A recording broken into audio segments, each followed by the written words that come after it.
Hello, welcome to How to Play the Sandwich Guy, a game for one player. This game comes to us from Board Game Geek. I saw it on my subscriptions to the traditional card game family subscription, and this game just popped up. I read the rules. It sounded interesting. I tried it out. I realized after I made this video there was a small rule discrepancy, but I'll touch on that more. Basically, with this solitaire, you're trying to build sandwiches, not Dagwood sandwiches, but actual 3 card sandwiches. So you'll probably need a cookbook, and I made one up myself because this game can be a little mathy. It's a lot of arithmetic, and it's arithmetic in a 13 number system as opposed to a 10 number system. So I went ahead and made a math because I'm just not good at mental arithmetic. I lose my place all the time, just was never good at it. And so I went ahead and made a map. So your cards have to be equidistant from each other. So if you have an ace, you have a 2, you have a 3, that's +1. They're all 1 card away. You could do 3 of a kind, that's 0 distance. If you do 2 distances away, then it'd be ace, 3, 5, and so on and so forth. I went ahead and made myself a map up to 11 places. The cards that this game is normally played with, or is recommended to play with from Board Game Geek, that you could download and print, they do have the math up to 6 places on there, but I went ahead and went further just because my brain just cannot handle anything as far as repetitiveness. I need to see it just to make sure. I want to be positive when playing this game because that's just how I am. I just know I'm not that great at it, so that's what I did. So now I'm looking at possible combinations that I can put. So when you do put a combination of cards together, if they are all of the same suit, you will get 4 cards back. Now, the rule that I missed that was on the GameRules.com website, but didn't see it on Board Game Geek, was that you are never allowed to have more than 8 cards in hand. And I just kind of ignored that because I didn't know it was a rule.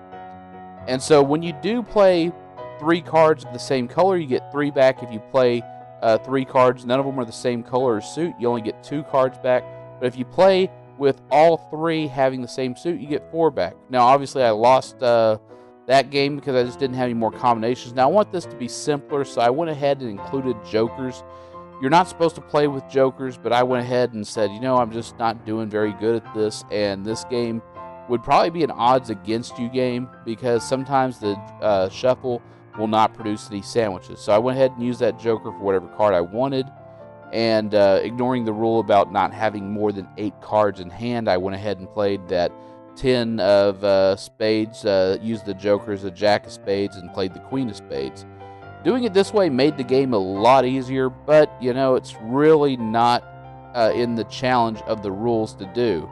So now I played 3 cards of the same suit. That means I get 4 back. And it's just a real simple game as far as the rules, but as far as actually knowing what combinations make correct sandwiches, that I really recommend just writing your own map up. Some of you are probably better at mental arithmetic, but do you really want to sit there calculating card values while you're trying to play a solitaire? It's your choice. I mean, personally, I don't want to be doing that. But if you want to, if you're good at it, by all means, knock yourself out. So I'm looking at what combinations I have, seeing what the best thing to do is. There's a lot of planning on this game, a lot of strategic decision making. You can have your sandwiches exposed that you made like I did. This just helps you know what cards you've already played so you know what's coming up in the deck and what's not in the deck. I preferred it that way, but if you don't want to do it that way, you don't have to. There's all sorts of ways to do this game. Do it however you want. It's your game. It's your rules. You do whatever. I don't really care. It's your game.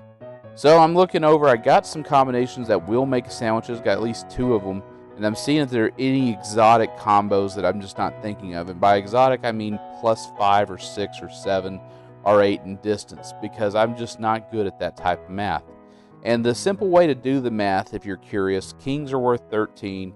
Queens are worth 12. Jacks are worth 11. Every other card's worth face value. Aces are worth 1. And you can wrap around, which I don't think I've mentioned yet, but it's pretty obvious that you're allowed to do that. And so basically when you're wrapping around, you're doing the math. If a number combination becomes greater than 13, just subtract 13, you'll know what the next value is. So let's say I want to do a king, and I want to do it 6 distances apart, then I'm going to start with 13 plus 6, 19, minus 13, will give me a value of 3. So I know the next card's going to have to be a 3 in that combination order.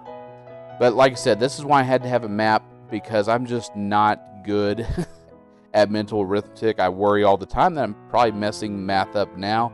Hopefully I didn't. But yeah, you could play 3 of a kind. That's a 0 distance. That takes out every jack. So if you need a jack in the future, you won't have it. And so there's a 4, 7, 10. That is a legit combination. That's a 3 separation. So 3 plus 4 is 7. 7 plus 3 is 10. So 4, 7x, that works. I used that joker to get more cards back because I was worried that I was running out. I have a 3, 6, 9 possible. Got all sorts of things possible, but I go with the 3, 2 ace, which also works. So, got some options, got some things I could do, and just seeing what I have is a possibility. Like I said, this is probably an odds against you, especially if you don't play with the jokers and you play with all the rules of not having more than 8 cards in hand. When you do get 4 cards back, you're supposed to ignore the card that would send you over 8.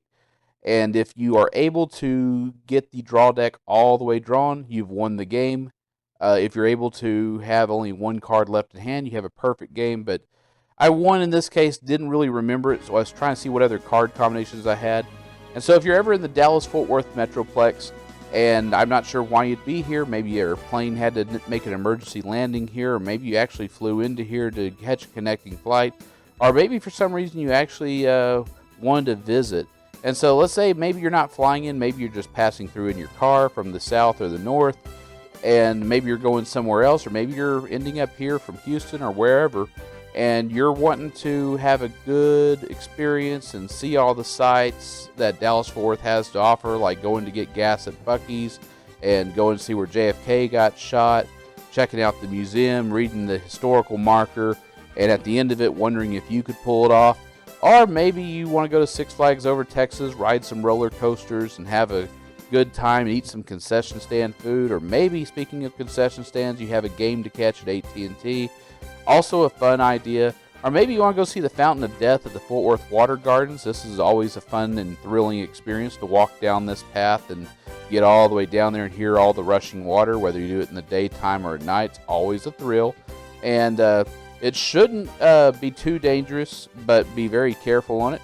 Do check out the Fort Worth Stockyards while you're here if you want. But whatever you do, please, for the love of God, don't move here. We got too many people moving here. Property values are shooting through the roof. If you're already here and you don't like it, please leave. The faster everybody leaves that don't like it here, the better things get. But if you are here and you want a sandwich, do visit the Colossal Sandwich Shop. They have some of the best sandwiches in town. It's a really good, locally owned, small business. So small, they don't even have fountain drinks. And they do have a challenge. If you can eat this ginormous sandwich of theirs, which nobody has done yet, you'll get your picture taken on the champions side of things. Now, most people like this place, but some Gold Star reviewers just can't stand it. But who cares about their opinion? So if you actually want to meet people in public and play card games, come to our subreddit, Card Game Meetups. List your city, what games you know, what games you want to know. Do check out in the description the link to the Discord channel where we talk about card games all day, every day. It's a fun place. And I want to put some emphasis on Card Game Meetups. If you're in Santa Cruz, California, somebody wants to play cards. If you are in Nashville, there's a spades tournament. If you're in Watsonville, California, somebody wants to play cards. Or Athens, Georgia, somebody else wants to play cards. If you're in Fort Worth, I guess I can come play cards with you. But if you're in Melbourne, Australia, somebody wants to play cards. If you're in Wisconsin, somebody wants to play cards. So do like and subscribe so we can have democracy here. And I want to thank today's musicians, Soichiro Sounds, for the downtown cover, and the CLMC Music for the Dallas cover. Thank you guys so much for letting us use your music. Do check out their channels. Their links are in the description.